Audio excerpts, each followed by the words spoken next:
Olá, pessoal. O tema do seminário aqui por mim apresentado, sou Ana Júlia, é o pensamento pedagógico medieval.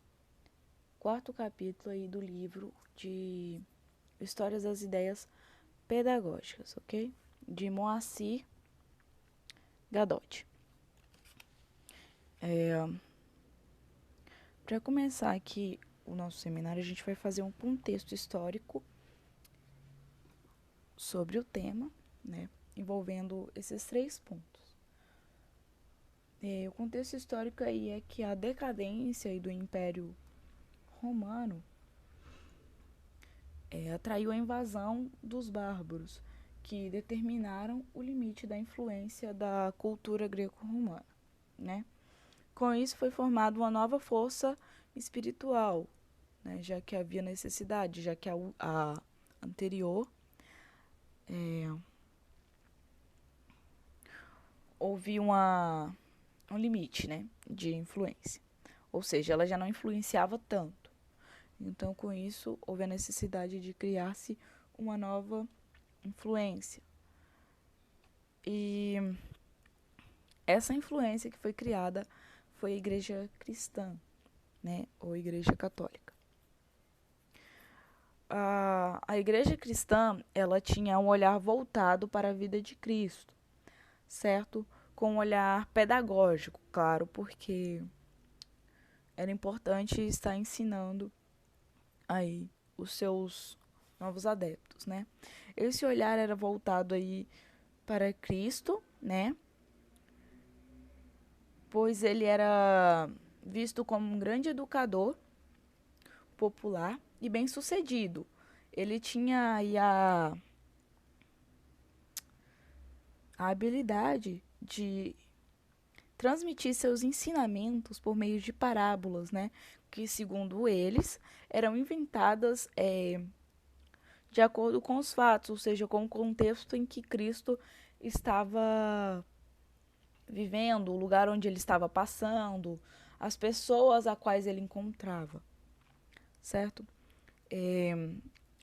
E ao mesmo tempo, Cristo dominava a forma de se comunicar com as pessoas humildes, uma forma de linguagem erudita para com os povos mais humildes, com as pessoas mais humildes, né? Que era mais o seu público-alvo. As pessoas mais humildes sentavam mais para estar assistindo a Cristo, né? E ouvindo, certinho?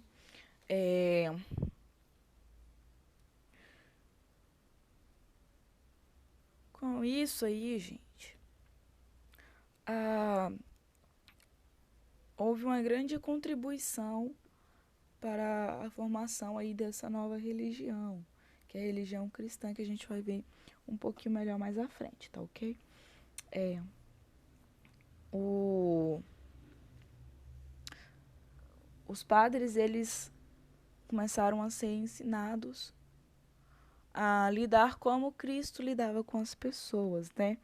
Ter o domínio aí da linguagem erudita para estar lidando também com os povos mais humildes, certo?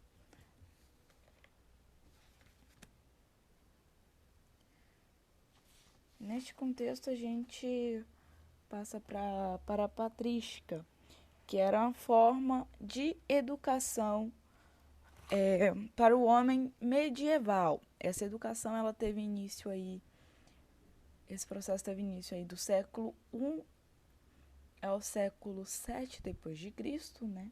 Certo? E marcou alguns acontecimentos voltados, claro, à educação, né?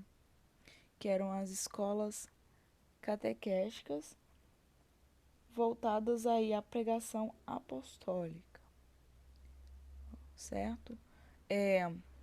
Que conciliou a fé cristã com as doutrinas romanas, formando então as escolas catequéticas. Já a educação monarcal, ela conservou a tradição e a cultura antiga.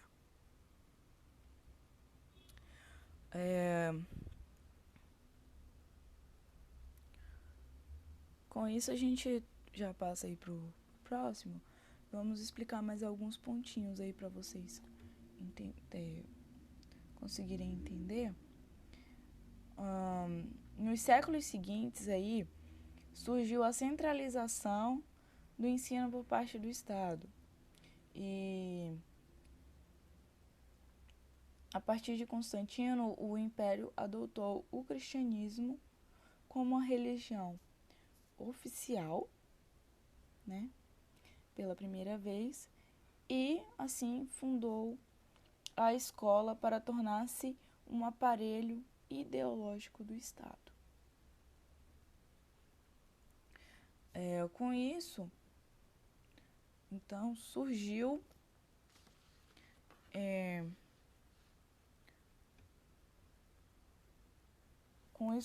uma nova visão do mundo e da vida.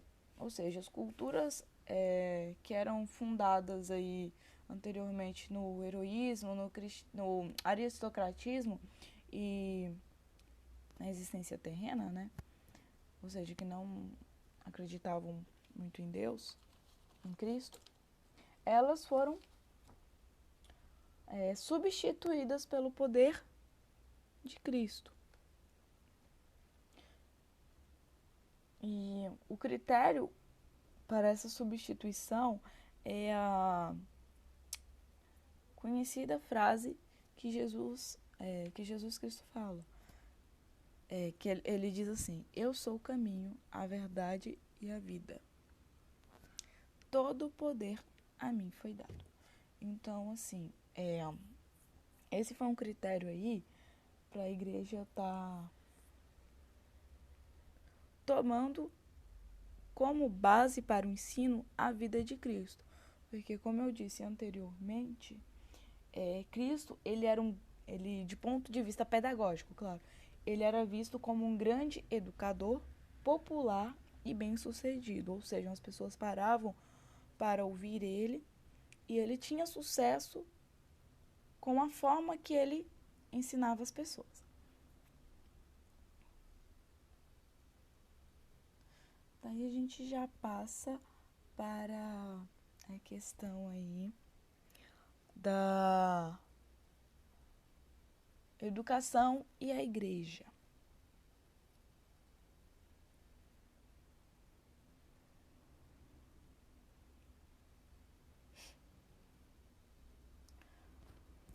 A educação e a igreja, ela era uma educação voltada para o povo, né? Um dos maiores pensadores que influenciaram aí este processo aí foi Santo Agostinho, tá? Que viveu aí de 354 a 430, tá? Depois de Cristo. Ele, juntamente com outros pensadores também, claro, porque não foi só ele que influenciou, impuseram a necessidade aí de se fixar um corpo de doutrinas, dogmas e cultos para a nova religião, né? Que no caso o cristianismo, que estava surgindo. E assim eles criaram a educação para o povo, que era voltado aí nessa implementação aí das doutrinas, dos dogmas, culto, enfim. Que consistia numa educação catequética dogmática, tá? Que é lá a patrística. E também eles formaram aí a educação também para o clérigo, que seria também uma educação diferente da educação para o povo, né? Era uma educação voltada mais para questões humanistas, filosóficas e teológicas, certo? Já que o clérigo aí se tratava aí dos padres, papas, bispos, todo o corpo aí de da igreja, né? Das pessoas que regiam a igreja.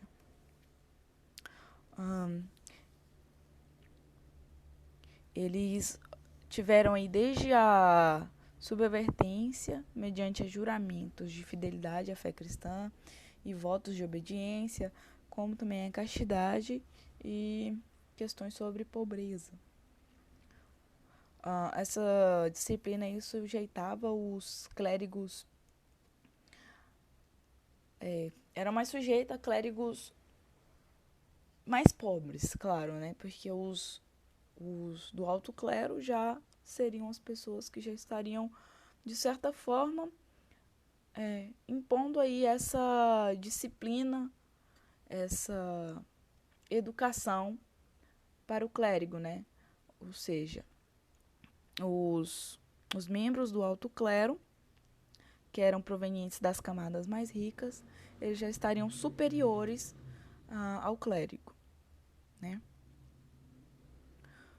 Entretanto, aí, como diz no ponto aí do slide, Deus justificava tudo, ou seja, tudo era feito em nome da religião, da transcendência, né? A igreja tornou-se monárquica, ou seja, ela era um órgão superior até mesmo que ao Estado, né? Ela não precisava prestar contas às pessoas e nem ao Estado, ela era superior. Então, por isso, ela era uma igreja monárquica. A única coisa que ela tinha que prestar contas seria a divindade, no caso, a Deus. Ela só prestaria contas a Deus. Certinho? Aí a gente já passa para a questão que eu falei para vocês aí na questão da religião.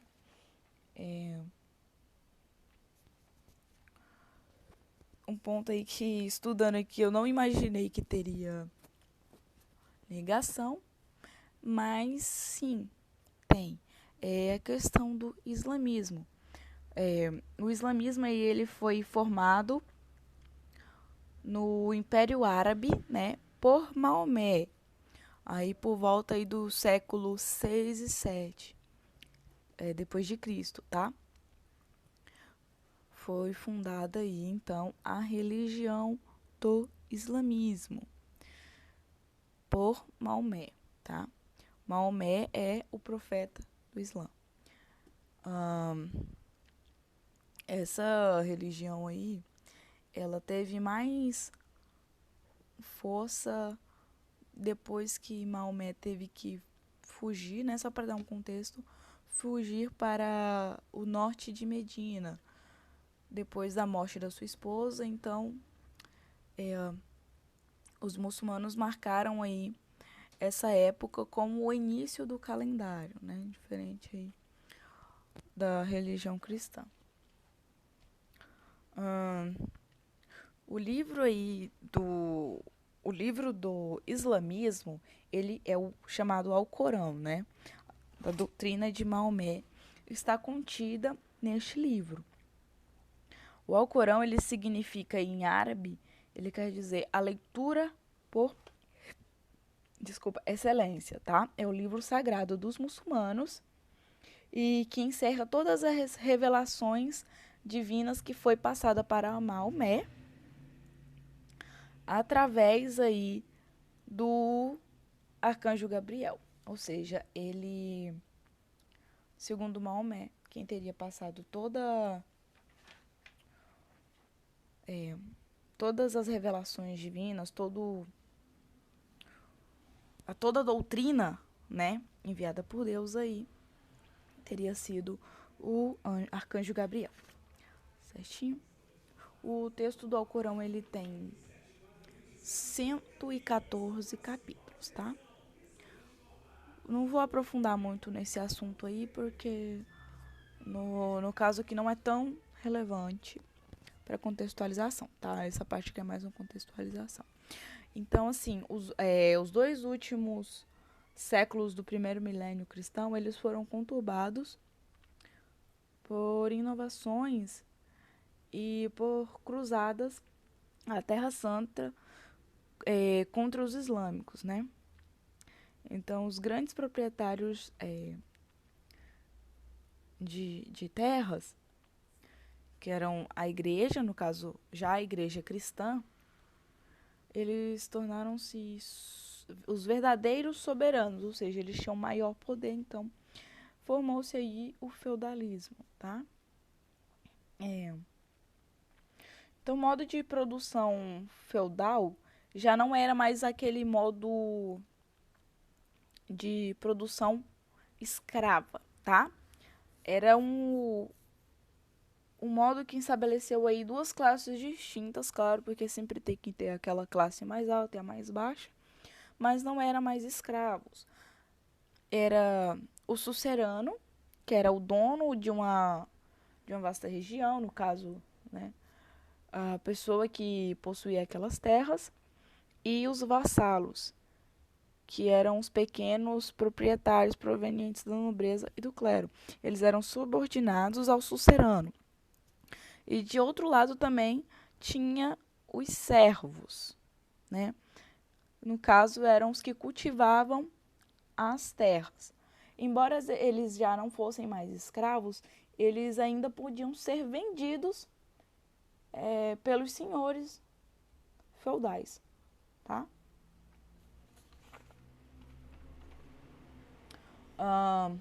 Outra questão aí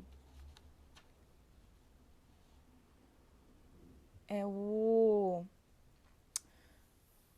que, ao contrário dos cristãos, os árabes eles não queriam mutilar a cultura grega em função de seus interesses. Ou seja, eles levaram para o Ocidente a invasão de cultura, tá? Que eles mesmos realizaram. E com essa invasão de cultura, houve o choque de conflito que iniciou um novo tipo de vida intelectual, tá? Que é a chamada escolástica, que a gente já vai ver mais à frente. Então, a escolástica aí, ela busca conciliar a razão histórica com a fé cristã, certo? Um dos maiores influenciadores aí, como teve o da patrística, que no caso é Santo Agostinho, aqui a gente já tem São Tomás de Aquino, tá?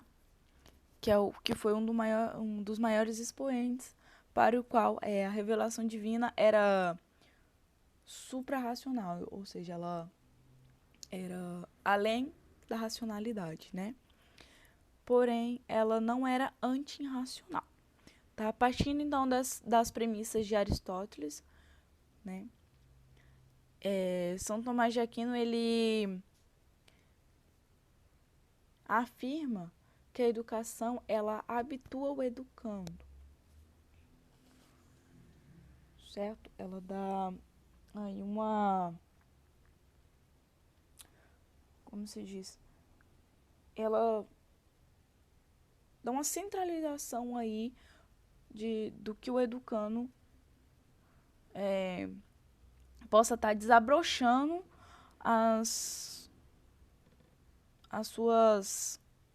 seus conhecimentos, enfim, né? Então, operando assim a síntese entre a educação cristã e a educação greco-romana, tá? Outra questão aí é a educação e as classes, né? Porque sempre, como a gente já tem por conhecimento, sempre tem a divisão das classes, como eu disse anteriormente aí, na questão da produção feudal, né? Do modo de vida feudal. Aqui, no caso, já tem a divisão entre a nobreza que realizava a sua própria educação, certo? E o seu ideal era a visão de um cavaleiro perfeito. E ele teriam aí a formação de músicas, sobre música, ou seja, ele teria conhecimento sobre música, sobre a guerra, ou seja, ele saberia também cavalgar, teria que saber atirar com arco, lutar, caçar, nadar, enfim, todas as atividades que eram relacionadas aí, que poderiam ser utilizadas em função da guerra. Então, ou seja, a profissão da nobreza ela consistia apenas em cuidar de seus interesses, que se resumiam à guerra. E tem também a classe dos trabalhadores, né, nascentes que não tinham senão a educação oral, ou seja, eles eram educados somente oralmente, que era transmitida, essa educação ela é transmitida de pai para filho, ou seja, o filho, a única educação que ele tinha era a educação passada de seu pai, certo? Já as mulheres, elas eram consideradas aí pela igreja pecadoras, tá? Ou seja, elas não tinham a possibilidade de ser educadas, a não ser que elas fossem vocacionadas, ou seja, fossem chamadas para ingressar nos conventos femininos. Caso contrário, elas não teriam educação de forma alguma. Porém, tem outra questão, que só eram chamadas as mulheres que eram proprietárias de terras ou eram herdeiras. Então, dessa forma aí, os conventos eles tornaram-se como bancos. Eles eram praticamente bancos, instituições bancárias, tá? No interior aí dos conventos tinha divisão de classes também. De um lado tinha os senhores, que eram os priores, os reitores e todos os que se sucediam. E do outro lado tinham os servos, que eram as freiras, os frades menores, os coadjutores e também toda a sucessão aí. A igreja ela não se preocupava também com a questão da educação física, tá? Porque eles consideravam o corpo pecaminoso, assim como também eles consideravam as mulheres pecadoras. Porém, já a questão do corpo aí é que o corpo ele deveria ser sujeitado e dominado, ou seja, a pessoa tinha que ter domínio sobre o corpo. E essa questão aí volta também para a questão aí de educação física, ela volta lá para os cavaleiros, porque somente eles tinham somente eles poderiam estar praticando atividades físicas, né? Como eu disse. Com isso, um dos fatos mais importantes é a criação das universidades, que eram centros que buscavam a universalidade do saber, né? Transmitir o saber aí para mais ampliar o saber, de certa forma. Essa universalização aí do saber, ela iniciou aí no século XIII, tá? Com o desenvolvimento das escolas monásticas e a organização gremial da sociedade e o vigor da ciência trazida pelos árabes, tá ok? As universidades elas desenvolveram, sobretudo, 3 métodos intimamente relacionados, que são as lições, as repetições e as disputas. No caso, seriam testes, tipo, coisas relacionadas a, a aprender, repetir o que foi aprendido, né? E depois fazer testes. Ahn, as universidades criadas aí, né, nessa época aí medieval são as universidades de Paris, Bolonha, Salerno, Oxford, é, Viena, entre outras. Tem várias outras, tá, gente? Ahn, outra questão que a gente tem que voltar atrás em relação aos estudos medievais é a questão aí do Trivon, que era basicamente as matérias que eram destacadas aí nesses estudos. O Trivon, eram 3 matérias, tá? Criadas aí na época medieval para os estudos, para que o homem pudesse estudar, que era a gramática, a dialética e a retórica. Já no Quadrivium era aprendido aí a aritmética, a geometria, a astronomia e a música, ok? A gente tem uma outra questão aí, que é a inspiração de Carlos Magno para a escolástica. No século IX, sob a inspiração de Carlos Magno, o sistema de ensino ele compreendia, primeiro, a educação elementar, que era ministrada em escolas paroquiais por sacerdotes. A finalidade dessas escolas era doutrinar as pessoas camponesas, tá? E manter essas pessoas dóceis, ou seja, obedientes às paróquias, ao alto clero, tá? Segundo, temos aí a educação secundária. Ela é ministrada em escolas monásticas, que a gente já falou anteriormente, que eram os conventos, ou seja, era ministrado aí para as freiras, né, que eram as moças, as mulheres que tinham recebido a vocação para exercer aí a função de freiras, bem como os frades e os demais. E por terceiro, a gente tem a educação superior, que no caso já vem aí a questão das universidades, ok?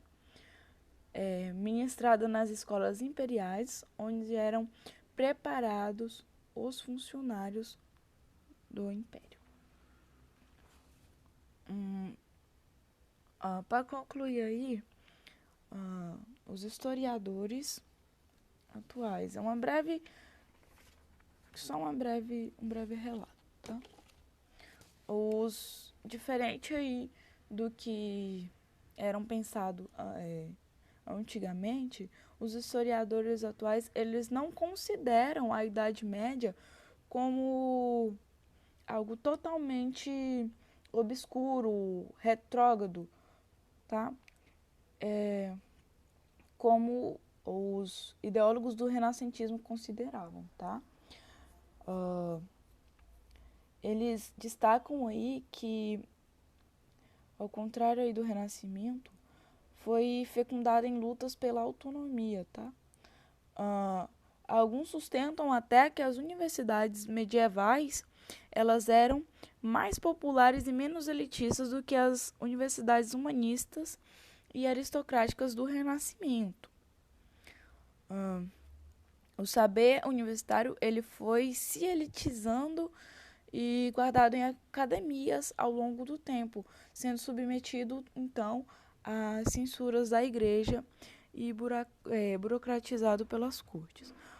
Teorias filosóficas sobre os pensadores é a questão aí que eu já expliquei sobre os principais pensadores aí, que no caso é Santo Agostinho e São Tomás de Aquino. tá? Assim que eu conseguir finalizar o mapa conceitual, eu passo para a turma e explico direitinho. Muito obrigada, espero que vocês tenham entendido, compreendido aí o assunto.